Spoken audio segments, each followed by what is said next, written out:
ধন্যবাদ জানাচ্ছি আমাদের মহানগর মানুষ হিসেবে এখন অফিসে আছেন আমাদের ডিরেক্টর জনাব আমি আপনাকে আমার প্রায় 300 চ্যানেল এবং জাতীয় পত্রিকা কাছে থেকে আমি রংপুর জেলা প্রতিনিধি এবং ভ্রমণ রিপোর্টার হিসেবে আপনার সুবিধা আছি আমি আপনার আপনি এখানে ডিরেক্টর হিসেবে জয়েন করাতে আপনার অনুভূতি কেমন লাগছে সেই কথাটা চ্যানেলগুলো তুলে ধরবেন আমি সাংবাদিক পড়াশে আপনার সাথে অনেক ধন্যবাদ আপনাকে। এটাতে আমরা আসলে সরকারি চাকরির অংশ হিসেবে আমরা সরকার সদস্য সরকার আমাদেরকে যখন যে চেয়ারে পদায়িত করে আমরা আমাদের আন্তরিকতা সততা এবং দক্ষতা নিয়ে দায়িত্ব পালন করি।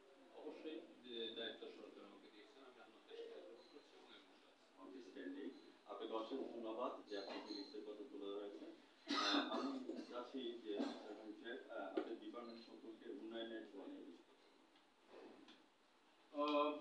আমরা জানি যে আমরা প্রথমত যেটা আমরা স্বাধীন সার্বভৌম বাংলাদেশের নাগরিক আমরা এই দেশের স্বাধীন বাংলাদেশের নাগরিক হিসেবে আমরা কৃতজ্ঞতার সাথে স্মরণ করছি আমাদের জাতির পিতা বঙ্গবন্ধু শেখ মুজিবুর রহমানকে।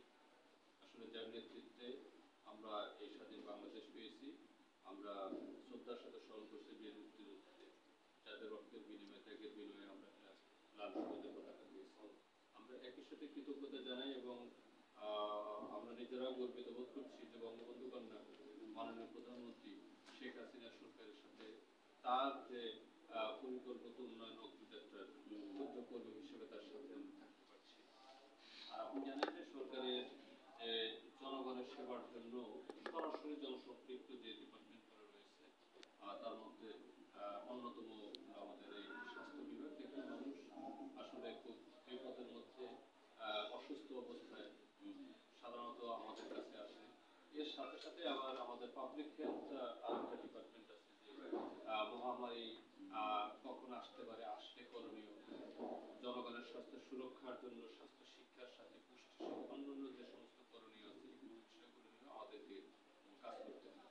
এই কাজ করার জন্য সরকারের যে সদস্য সরকারের যে আমাদের যে নির্দেশনাটা দিচ্ছেন সে অনুযায়ী আমরা কাজ করছি। এখন যদি আপনি এমডিজির কথা বলেন আমরা যারা 2015-তে আমরা বিশ্ব সম্প্রদায়ের সাথে এমডিজি শেষ করেছি সেই জায়গায় কিন্তু আমাদের স্বাস্থ্য খাতের জন্য যে লক্ষ্যগুলো দেওয়া ছিল আপনি জেনে খুশি হবেন যে অনেক দেশের চেয়ে আমাদের যে অর্জন ছিল অনেক ভালো এবং আমরা এগুলোর জন্য সদস্য সরকারের দিক নির্দেশনা মাননীয় প্রধানমন্ত্রীর নেতৃত্ব এগুলোকে আমরা মূলধন হিসেবে কাজ করেছি এবং আমরাও আমাদের নিজেদের করণীয় এগুলো করার চেষ্টা করেছি।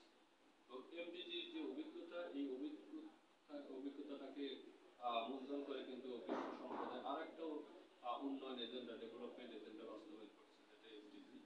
এই এসডিজির মধ্যে আমাদের স্বাস্থ্যের জন্য যে গোলটা দেয়া আছে এসডিজি 3 যেটা আমরা বলছি যে সকল বয়সের সকল নাগরিকের জন্য কল্যাণ অবস্থা এবং সুস্বাস্থ্য নিশ্চিত করা এটার জন্য আমরা বিশ্ব সম্প্রদায়ের সাথে আমরা কাজ করে যাচ্ছি। এটার মধ্যে আপনারা যেটা জানেন যে সদস্য সরকার জনগণের চিকিৎসা সেবা নিশ্চিত করার প্রয়োজনে আমাদের যে বিদ্যমান যে হাসপাতাল যেগুলো ছিল সেগুলোর কিন্তু শয্যা সংখ্যা অনেক বৃদ্ধি করে ফেলেছে এবং একই সাথে সাথে নতুন নতুন হাসপাতালগুলো এমনকি বিশেষায়িত প্রচুর হাসপাতাল সরকার তৈরি করছে এবং আপনি এটাও জানেন যে রংপুর মেডিকেল কলেজ ক্যাম্পাসে কিন্তু একটা প্রায় 450 শয্যা বিশিষ্ট ক্যান্সার কিডনি আপনার হৃদরোগের বিশেষায়িত হাসপাতাল একটা তৈরি হচ্ছে। তো এগুলো আমরা চিকিৎসার জন্য করছি পাশাপাশি দক্ষ জনবল তৈরি করার প্রয়োজনে সরকার বেশ কিছু সরকারি মেডিকেল কলেজ তৈরি করেছেন। অনেক মেডিকেল কলেজে বিশেষায়িত পোস্ট গ্রাজুয়েশন শিক্ষা চালু করেছে।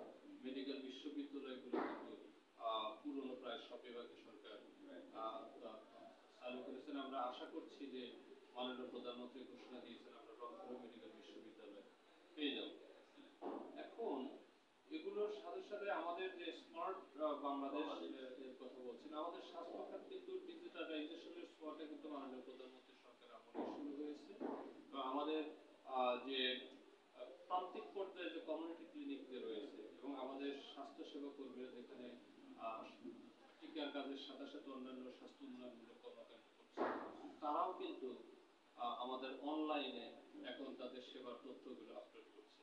আমাদের স্বাস্থ্য অধিদপ্তর এমআইএস শাখা যেটা আছে এটার যে আমাদের যে ব্যবহারকারী যে সার্ভারের যে ব্যবহারকারী, এটা বিশ্বের অন্যতম বড় সার্ভার, এত বেশি এখানে ব্যবহৃত হচ্ছে। এখানে আমাদের সমস্ত স্বাস্থ্য তথ্যগুলো সংকলিত আছে, যেগুলো আমাদের প্রান্তিক পর্যায় থেকে শুরু করে সকল উৎস থেকে প্রতিদিন এটা কিন্তু আপলোডেড হচ্ছে, যেটা সবাই কিন্তু এটাকে আসলে দেখতে পারে এবং এখান থেকে তথ্য নিয়ে নিজেদেরকে সমৃদ্ধ করতে পারছে।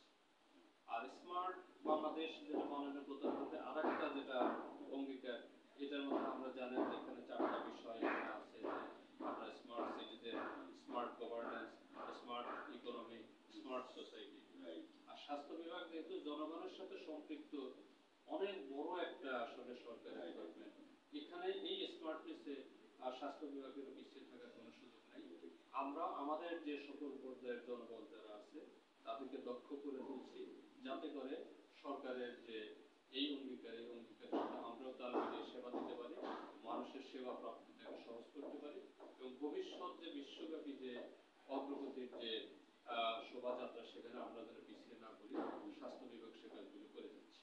ধন্যবাদ। আপনাকে আমি ধন্যবাদ জ্ঞাপন করছি এই জন্য যে হাজার বছরের শ্রেষ্ঠ বাঙালি জাতির পিতা বঙ্গবন্ধু শেখ মুজিবুর রহমানের যে আমরা ওনার শ্রদ্ধাঞ্জলি জানাচ্ছি আপনার কথা প্রসঙ্গে, এবং 71-এর যে চেতনার যে কথাটা তুলে ধরেছেন, আমি সাক্ষাৎকারের শেষ পয়েন্টের মধ্যে চলে আসছি। তো সেক্ষেত্রে আমি বলবো, কুমড়ো ফুলে ফুলে নয়ে পড়েছে লতাটা, সজনে ডাটায় ভরে গেছে গাছটা, আর আমি ডালের বড়ি শুকিয়ে রেখেছি। খোকা তুই কবে আসবি, কবে ছুটি? চিঠিটা তার পকেটেই ছিল, ছেঁড়া আর রক্তে ভেজা। গো, ওরা বলে তোমার কোলে শুয়ে গল্প শুনতে দেবে না। বলো মা, তা কি হয়? তাই তো আমার আসতে দেরি হচ্ছে। তোমার জন্য নারিকেলের চিড়ি কেটে, পিঠানের মুখি সেজে, এটা সেইটা আরো কত কি। তার কাছে বাড়ি ফিরবে ঝাপসা চোখে, মা তাকায় উঠোনে উঠোনে,